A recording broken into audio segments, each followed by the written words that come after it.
first, the Albanese government is in such amazing denial about terrorist-run Gaza, about the danger of taking nearly 3,000 refugees from there without proper checks. So tonight, I want to show you what the ABC won't, what other commercial stations don't, and what I would bet that 90% of the Albanese government's politicians have never seen.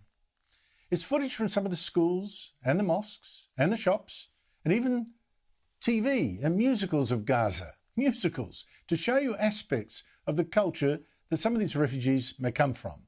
And I suspect you'll be shocked. And you will then wonder how your Prime Minister could talk so breezily today after having already let in 1,300 refugees from Gaza on tourist visas without any interview, with ASIO checks only on some, and letting in people who even say they support the Hamas terrorists who run Gaza. Prime Minister, does supporting Hamas pass the character test for an Australian visa? Everyone who applies for an Australian visa is subject to the same security standard set by the same agencies and the same personnel as under the former government. And our intelligence agencies make those decisions. Our intelligence agencies have the confidence of this side of the House. He said one of those agencies, ASIO, has said last week, well, if they say they support Hamas, not a problem. Now, it seems to me Albanese has this naive fantasy that is common on the left, that everyone is basically the same. Culture doesn't count. You can bring in someone from a place with a very different culture and they'll fit in like you wouldn't notice to our beliefs and standards.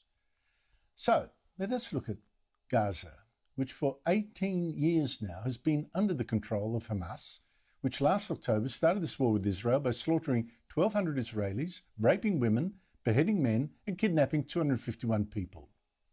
What I'll show you is footage from just the last few years.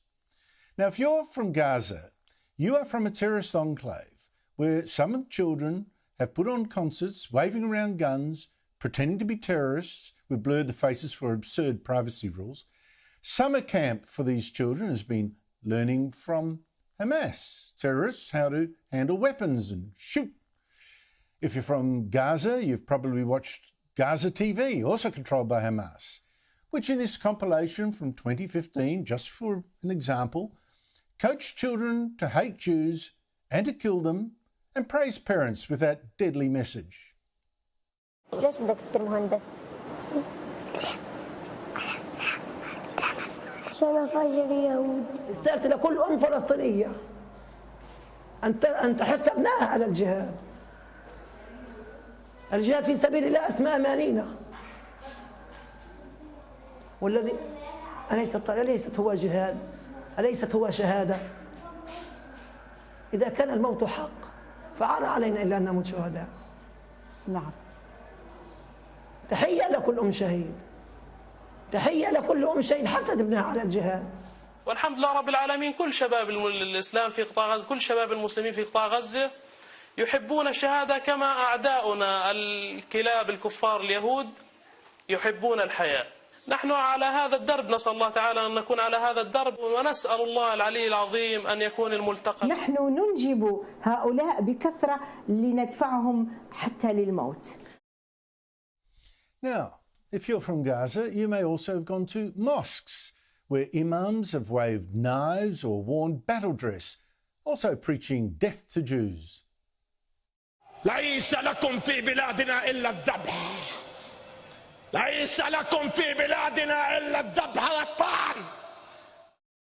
جيبوا صاروخ واربطوني عليه وابعثوه على تل أبيب أنا جاهز. If you're from Gaza and wanted a bit of relief from this, you wanted to watch maybe a musical on Gaza TV, Hamas TV, it could have looked like this. Lots more guns. And if you went to the shops, you could have bought even perfume in bottles shaped as rockets. Is our Albanese government seriously thinking it can take in 3,000 people from a terror enclave like that without interviews on just tourist visas? Today, Abu Rizvi, who's a former Home Affairs Deputy Secretary, claimed that all this talk about a security risk, look, seriously, it's a beat-up, no big deal. To me, that's a worry. But Rizvi did at least admit the Albanese government should not have stuck in these refugees on mere tourism visas, and said the Home Affairs Department would have given the government advice that the humanitarian option, like a humanitarian visa, was probably the better option. But the government chose a politically safer one that could hush up, it thought, but now it's blown up in their face. But look, I've shown you now some of the poisonous aspects of the culture of Gaza, where these refugees come from, and you now should ask yourself, why did our government think it should take 3,000 Palestinians from there, and without even an interview and barely a check? You've seen. Does this make sense to anyone